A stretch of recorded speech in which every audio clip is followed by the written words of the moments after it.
Contraceptives is a very important topic because we see that in the Rambam, the Shulchan Aruch, and all of the poskim, there is no leniency to have an abortion unless there's pikuach nefesh, unless there's a life risk, unless the mother is going to die if she delivers the baby.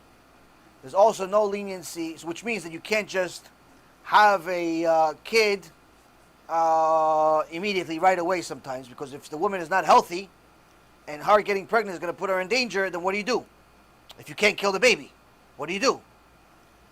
On the same token, there's no leniency as far as wasting seed. Not allowed to waste seed. So, what can you do? Now, wearing a condom is asur. It's not allowed. And the reason why is because a condom is a contraceptive that destroys the seed. So it's 100% wasting seed. Ejaculating outside of the woman's body is also 100% asur, 100% forbidden. No permission to do either one of those. Now, what happens when a man is married to his wife? They just had a kid, and Baruch Hashem, a couple of months have passed after she delivered the baby. She now went back to the mikveh. She's Torah. She's healthy, but she's able to be intimate with her husband, but she's not able to have a child. It's dangerous for her to have a child. So what do? So there are a couple of things that are allowed.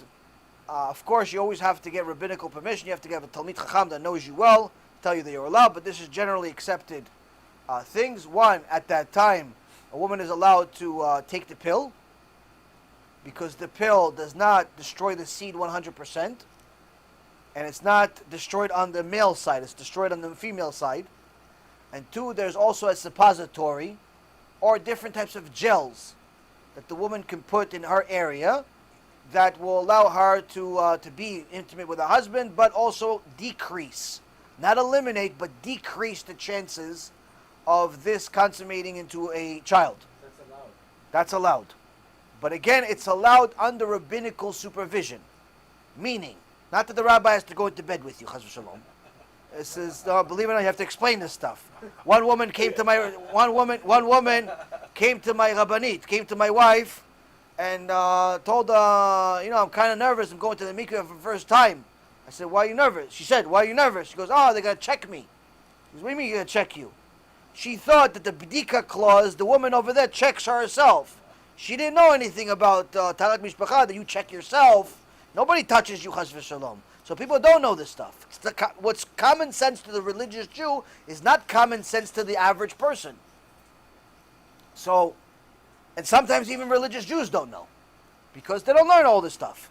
Point being is that what rabbinical supervision means is that you have to go to Talmid Chacham and ask for permission of being allowed to use this. You can't just use pills or different types of creams or suppositories for the women whenever you feel like it, because you don't feel like having a kid. You have to be allowed to not have a kid, meaning that you having a kid right now would be dangerous. So perhaps she just had a baby a couple of months ago, so it's a commonly accepted for you to wait a year to 2 years between children. How do you decide whether it's going to be a year, 2 years, or even less? All depending on the health of the woman. If her physical and mental health are okay, she could have a baby right away if she wants.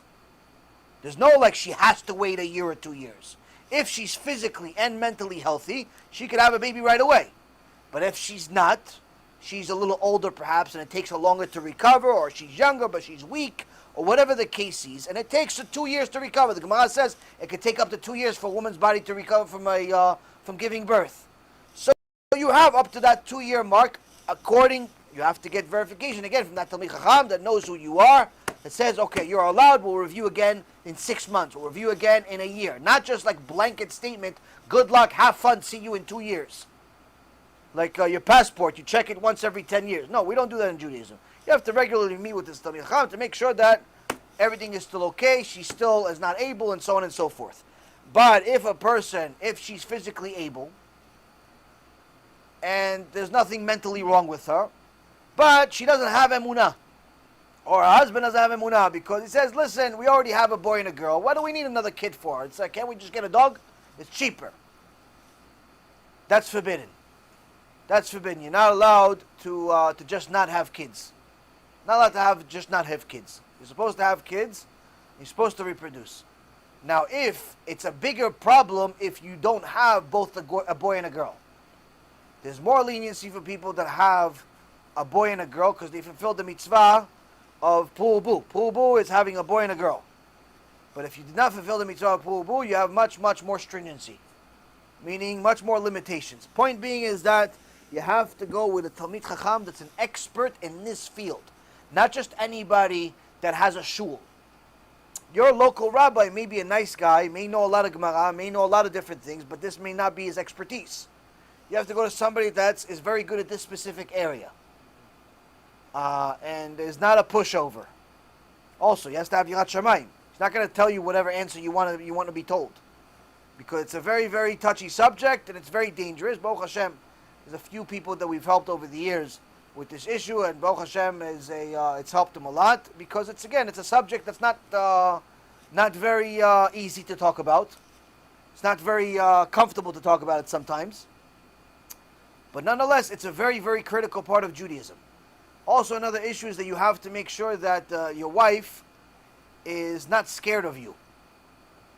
If you are a husband that scares his wife, the Gemara says, for sure your wife will end up violating the entire Torah because of you.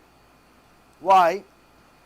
Some husbands want to be macho, so they like to yell at everybody in their house. So their whole house is scared to death of them. As soon as the husband comes to the house, everybody's scared to death. Everybody becomes like soldiers. So this is a problem. Why?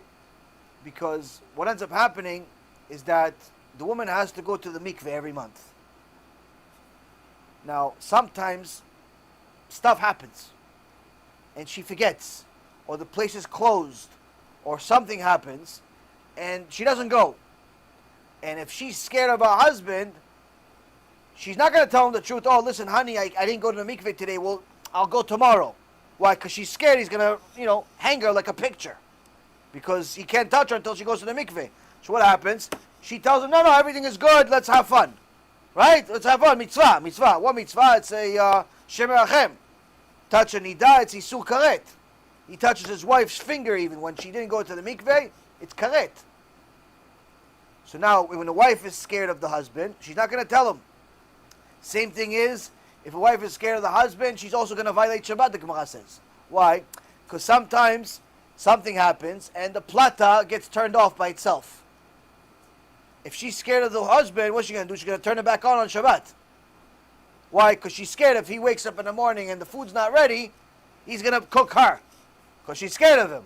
So what does she do? She sees in the middle of the night that the food is not hot because the plata turned off, or it broke, or something happened. She'll turn it back on and violate Shabbat for him.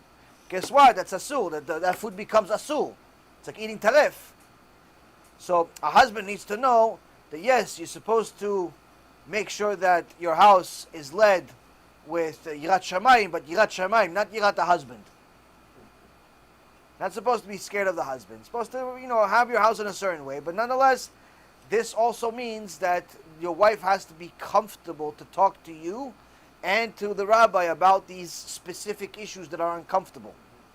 But if you have one of these relationships where your wife doesn't talk to you about anything about her, because she feels like every time she said something to you, you start acting like a little boy and treat it like as if it's disgusting, or you don't really want to know what's happening with her private part because you only need to know what to do and not necessarily what happens there, this is a problem. Why? Because she needs to talk to somebody. Now, David HaMelech was the rabbi, even though he was the king, he was the rabbi in the community that would check the bdika cloth. A woman sometimes checks, and she doesn't know if she's nida or not, because it's a certain shade of color that's questionable. So what happens when it's questionable? You have to take it to a Talmid Chacham. You have to take this bdika cloth, take it to a Talmid Chacham, and usually you do it anonymously, where you leave it in a certain area, you leave, you come back the next day, and you pick it up. No one knows it's you. Most Jewish communities have this. So David HaMelech was the one that would check the bdika cloth. to show you how great this mitzvah is of being a Talmid Chacham in this specific area and knowing what to do, and how, chas v'shalom, never to be disgusted or anything like that.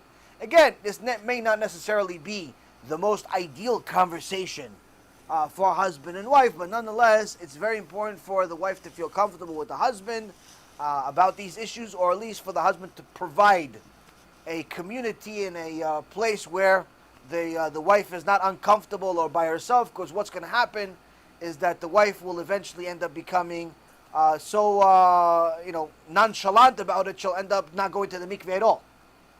Now, if people don't think this is a problem, there was a research that came out of the modern Orthodox community in 2017, and that said that out of his research that he did, 48%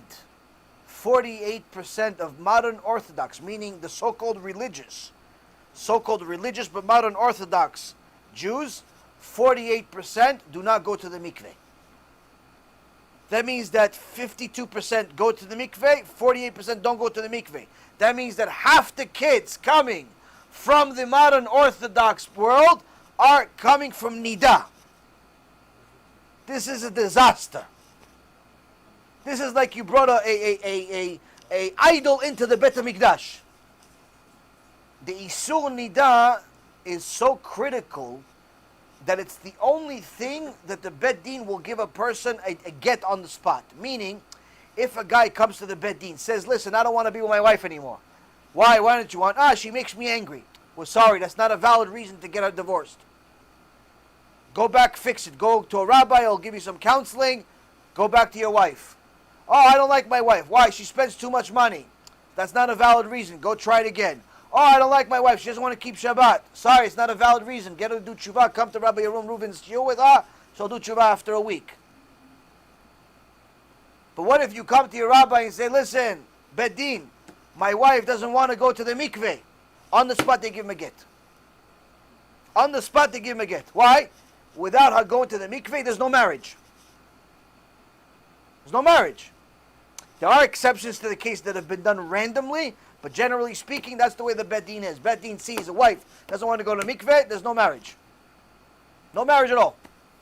Why? Can't touch her finger even. Which means that if people are openly admitting to being Shomrei Shabbat, but at the same time not going to the mikveh, we have a very, very serious problem in the religious community, in non-religious community, in the whole community, because when a person is with his wife and she's nida, creates a very problematic child. Plus a very problematic olam haba. So in regards to contraceptives, in regards to that whole issue, there's a shiur I did called Kosher Intimacy. Watch that shiur, because intimacy is something that has to be something a person needs to be very careful with. We're not the goyim. We're not people that just do whenever we feel like it. We're not animals. It's even important to know that there are certain consequences for doing certain things. For example, I heard from Rav Meir Eliyahu that the Gemara says, actually, that I think the Zohar says that the Rambam writes that it's not allowed for a man and his wife to be together during the day, with certain exceptions. If he's a Talmid Chacham and he knows how to darken the room, and he knows not to do it ever again like that, there's a permission to be together during the day. But that's only for a Talmid Chacham that knows the certain exceptions and only a one-off situation. But generally speaking, you're not allowed to be with your wife during the day. But he says, what if somebody does it during the day, but follows suit, follows the halakha, darkens the room? It's the same thing as if it's dark outside. It doesn't make a difference. The room is so dark, you don't know if it's dark or it's light. It's nothing. He follows suit, and he's with his wife during the day. The Sfarim HaKadoshim says, okay, you could do it, but just to let you know, the kid, if a kid comes out of it, that kid will suffer his whole life. All types of suffering, money problems, health problems, all types of problems. Why is it the kid's fault? It's not the kid's fault.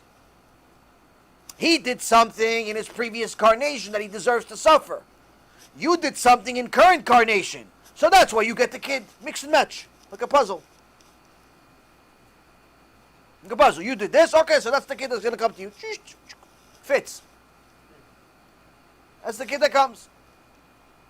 So there are certain things that are allowed but not recommended. There's a mitzvah yefat toar, where there's a woman that if there's a war and you conquer the enemy, and when you're in war, everybody's a bunch of guys, everybody's got their hormones through the roof, and the soldiers see a beautiful woman, they're not looking, listen, are you dating anyone? They're not asking that. They just killed our husband 2 minutes ago. So there's a mitzvah in the Torah that says that if you see a woman that's beautiful at the end of a war, after you've won the war, and you see a beautiful woman that husband is dead, family is dead, you are allowed to convert her and marry her. So David HaMelech, one of his 18 wives, was like this. But then, the son that came out of it was Avshalom, who tried to kill him when he grew up. So David HaMelech cried to Hashem, Hashem, how come you gave me such a kid who wants to kill me? Hashem tells David HaMelech, look what you did. You married a woman that's a woman as a result of the battle. He goes, yeah, but Hashem, you allowed it. You wrote it in the Torah. It's allowed to do this. He says, yeah, I wrote it allowed, but it's not recommended. Look at the very next thing that I put in my Torah, right after the issue, the explanation of the woman from the battle. Right after it, I say, what? I say that there's going to be a wayward child.